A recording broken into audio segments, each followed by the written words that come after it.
Okay, so let me tell you a little bit about my story. I'm a lifelong wrestler. I'm 38 years old now. I started wrestling when I was 8 years old for Connellsville Wrestling, which is a powerhouse program in our area. I'm in southwestern Pennsylvania, so I was fortunate enough to be born in an area with a strong wrestling culture and a program that produces great teams and mentors young athletes and turns them into great people. I currently coach for my alma mater. It's fun to give back and help out the future generation. So 30 years in this sport, probably half and half as a competitor and half as a coach, which makes me feel pretty old, but wasn't anything spectacular growing up, win and lose, the typical. Get to junior high, start focusing a little bit more. Fast forward to high school, I stopped playing all of my other sports like baseball. I ran cross country, stopped doing all that and focused full time on wrestling. Started wrestling freestyle, started getting more involved. Ended up doing pretty well. Wasn't a state champ, but I placed fourth in Pennsylvania as a senior at 140 pounds. My team also won the Pennsylvania State Dual Championship, which was a lot of fun, and I was one of the captains of the team. The greatest memories are from that time. I went on to college. I wrestled for Penn State. Now, to give you a little disclaimer, this is before Kale took over. I get to college, training, great support, great coaching staff. Penn State, nothing bad you can say about that school or the program. It's top notch.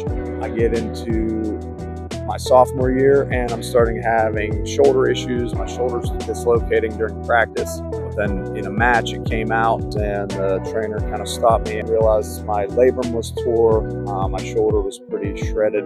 Had surgery, and the biggest part of that would have been the mental side of the injury. Everything was smooth on the physical side of things, but on the mental side of things, it's tough. So you're dealing with, you're no longer competing, you're no longer training, you're not even feeling like you're part of the team anymore. It can break you, and it broke me. Could I have approached it differently? Yeah, sure. I have no regrets. I learned from my experiences and I move on. I ended up leaving the wrestling team my junior year, kind of just took a little reset for a year, finished school, graduated from Penn State. I ended up getting a master's degree in exercise science. I ran a gym as a manager, and now I own my own gym. So I work with athletes, individuals of all ages. After college, I got into coaching, and they had an opening as the junior high head coach. Starting my coaching career at a young age before I knew anything about coaching. So that was back in 2009. My own high school, I've coached at a couple local schools. I was a high school head coach for 4 years. The reason I started this brand new project, Takedown Yoga, is to bring this information that I've gathered. I've spent a lot of time to withstand, to be able to handle the stresses from wrestling. I mean, I want to be able to continue to wrestle. Now, I have no desire to compete. That time is gone. But what I can do is, for as long as I can help young athletes get better at the sport. One of my strong suits of my coaching style is I'm hands-on, I'm on the mat, I'm wrestling, I'm practicing with kids. Tonight I'm going to go into practice. Whoever needs a partner, I'm going to jump in there. I'm going to jump in for live wrestling. It hurts more than it used to, but this is the whole reason I started Takedown Yoga. Takedown Yoga is going to be a collection of my past 15 years of professional work, my past 15 years of being a coach and trying to keep my body in shape and wrestling with some really high level wrestlers. All that information I want to share with other wrestlers, and I want them to benefit early on in their career.